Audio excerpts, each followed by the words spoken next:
আসসালামু আলাইকুম। দেখতে পাচ্ছেন এটা তালতলা স্কুল। একরামপুর স্কুল নামে পূর্বে পরিচিত ছিল, বর্তমানে স্কুল নেই। স্কুলের খালি জায়গাটি এখন পড়ে আছে। আর আমরা মূল উদ্দেশ্য হচ্ছে ৫ নং ঘাট দিয়ে যে সেতুটা হবে, সেই সেতুর রাস্তাটি একটু দেখাবো আপনাদের বা কীভাবে হয়। এটা হচ্ছে বন্দর থেকে নবীগঞ্জ যাওয়ার যে রাস্তা, সেই রাস্তাটি।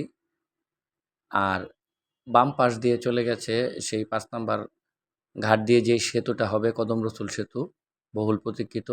সেই সেতুটার হওয়ার যে কর্মযোগ্য সেগুলি আজকে আপনাদের দেখাবো। আপনার রাস্তাটা চিনতে পারছেন তো? বন্দর থেকে নবীগঞ্জ যাওয়ার যে রাস্তাটা, সেই রাস্তাটা এটা। আর এটা হচ্ছে যে আপনার বর্তমানে ধ্বংসাবশেষ, অর্থাৎ এই জায়গাটা একবার হয়েছে। এই জায়গাটা পুরাটাই নিয়ে যাবে আপনার কদম রসুল সেতুর জন্য প্রস্তাবিত বা কাজ চলছে, কিন্তু কাজ বর্তমানে একদম ধীরগতিতে চলছে। তুলনামূলকভাবে আমি আমার আগের ভিডিওতে দিয়েছিলাম, বলেছিলাম যে আপনাদেরকে কিছু জানাবো, আপডেট জানাবো। সেই আপডেটের ফলশ্রুতিতে আজকে আমি সকাল সকাল এসেছি। যদিও আজকে সকালবেলা এসেছি, মানে টুকটাক বৃষ্টি ছিল, বৃষ্টির কারণে হয়তো ভিডিওটা ভালো করে দেখাতে পারছি না। তারপরেও বলি আপনাদের যে এই হচ্ছে পিছন দিয়ে যে রাস্তাটা, সেই রাস্তা বা পিছন দিয়ে যে খাল ছিল, সেই খালের অংশ আপনারা দেখতে পাচ্ছেন। এই খালটা ভরাট করে হবে। আর ওই যে কর্নারে লাল চিহ্ন বিশিষ্ট যে জায়গাটা দেখতে পাচ্ছেন, এই হচ্ছে সেতুর কাজ চলবে, এই দিক দিয়ে ভাঙা যাবে এই জায়গাটা। এই জায়গাটা পুরা ওই সামনের দিকে দেখতে পাচ্ছেন, এই বিল্ডিংটা সহকারে, এই বিল্ডিং সহকারে পুরাটা এক সাইড দিয়ে চলে যাবে। আমরা যতটুকু খবর নিয়ে জানতে পেরেছি, তথ্য নিশ্চিত করেছে যে এইটা পুরাটাই চলে যাবে আপনার বিল্ডিং ঘেঁষে ওই দিক দিয়ে হবে। তবে যে পরিমাণ প্রথমে কাজ চলার কথা ছিল, সেই পরিমাণে কাজ এখনও চলছে না, একদম পুরা থেমে গেছে। আর এই হচ্ছে লাল নিশান, অর্থাৎ এই দিক দিয়ে ওই দিক দিয়ে হয়ে ওপর দিক দিয়ে চলে যাবে। আর এটা হচ্ছে যে একটা খাল ছিল পূর্বের, সেই খালের অংশ, পিছনের অংশ। আর এটা হচ্ছে একটা ৫ তলা বা ৩ তলা বিল্ডিং ছিল, সেই বিল্ডিংয়ের ভাঙাচোরা অংশ আপনারা দেখতে পাচ্ছেন। এই ভাঙাচোরা অংশ, মানে প্রথম যেই ভাঙাচোরা অংশটা ছিল, জোর জবরদস্তিতে এরা ভাঙছে বা আপনার কি করতে পারছে না, যে মানে তো এখন এরকম ছিল না আর কি। আর আর ভাঙাচোরার অংশ, বিল্ডিংয়ের ভাঙা অংশ দেখতে পাচ্ছেন। এ হচ্ছে বিল্ডিংয়ের উপর থেকে আমি আপনাদের একটু ভিডিও দেখাবো। এই দেখতে পাচ্ছেন আগেই বিল্ডিংয়ের বলছিলাম ভাঙা যে অংশ। একবার হয়ে যাওয়ার বিল্ডিংয়ের যে অংশ দেখতে পাচ্ছেন, এটা হচ্ছে ছাদের অংশটা, ছাদ খুলে ফেলা। এটা হচ্ছে একজন মানুষের স্বপ্ন ভেঙে যাওয়ার গল্প আর কি।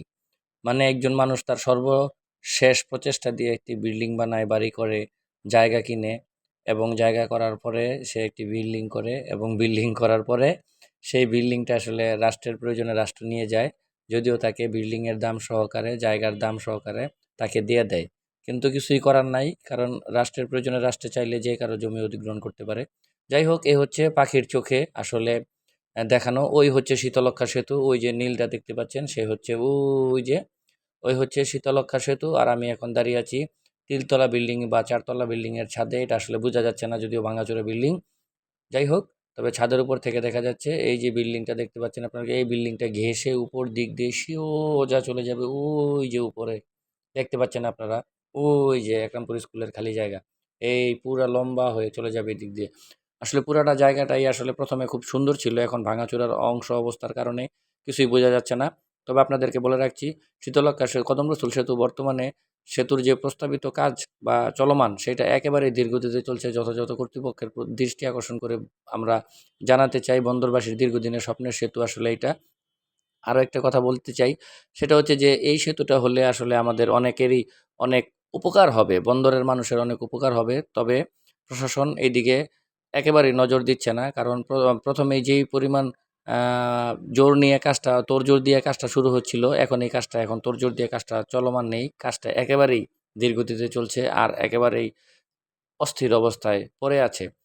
সবকিছু আসলে এত মন্থর গতিতে যদি চলে, তাহলে আসলে আমাদের অনিশ্চয়তার দিকে আমরা চলে যাব। তারপরও আমরা যথাযথ কর্তৃপক্ষের দৃষ্টি আকর্ষণ করছি, কারণ ওনারা যদি একটু নজর দেয়, তাহলে আমরা দেখতে পাবো তৃতীয় সেতুর, আসলে তৃতীয় নয়, আসলে সেতুর একটা বাস্তবায়ন আমরা দেখতে পাবো। তবে যাই হোক, আমরা সবসময় একটা কথা বলে আসছি, আমরা বন্দরের মানুষ সবসময় অবহেলিত ছিলাম। বন্দরের মানুষ এবার আর অবহেলিত আমরা আর থাকতে চাই না। কারণ বর্তমানেও এখন বন্দরে কলকারখানা, মিল, ফ্যাক্টরি, ইন্ডাস্ট্রি, এখন সব কিছুই হচ্ছে। বন্দরের মানুষ আগের থেকে এখন অনেক সচেতন হচ্ছে। আমরা পূর্বের ন্যায় এখনও আমরা সংঘবদ্ধ আছি এবং থাকবো। সেতুর জন্য যা করণীয় আমরা হয়তো করব। তবে সেতুর জন্য আমরা কোনো ছাড় দেব না। আমরা প্রথম থেকেই বলে রাখছি। যাই হোক, ঘুরে ফিরে মানুষের সেই স্বপ্নের কথাই চলে আসছি।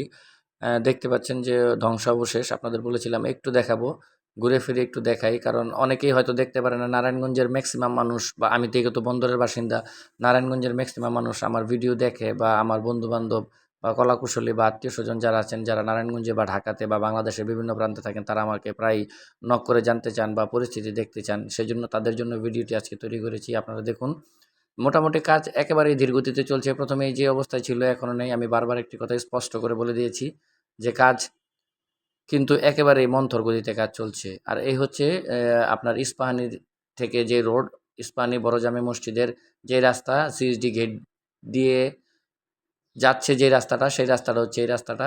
ওই যে দেখতে পাচ্ছেন ইস্পাহানি জামে মসজিদ, আর এটা হচ্ছে খালের সেতু। সেতু হবে এই রাস্তা দিয়ে, খালটা আপনাদের একটু দেখালাম। আর এই হচ্ছে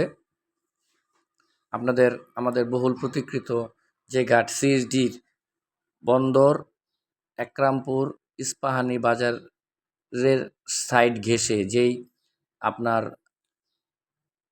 যেই বহুল প্রতীক্ষিত খাল, দীর্ঘদিনের খাল, অবহেলিত খাল, এই খাল উদ্ধার করতে যেয়ে অনেক বেগ পেতে হয়েছে তৎকালীন যারা ছিল খাল উদ্ধারে। তবে আমি যেটা জানতে পারি, ইস্পাহানিতে আমাদের এই খালটা অব্যবহৃত অবস্থায় পড়েছিল, এবং এখন এই খালের উপর দিয়ে আমাদের যেই সেতু, সেই সেতুটি এখানেই হবে। এবং আপনারা জানেন এই সেতুটি দীর্ঘদিনের অবহেলিত এবং মরা খাল হিসেবে পরিচিত। যাই হোক, আপনারা আমাদের ভিডিও দেখে পাশে থাকবেন এবং শেয়ার করে, লাইক, কমেন্টস করে পাশে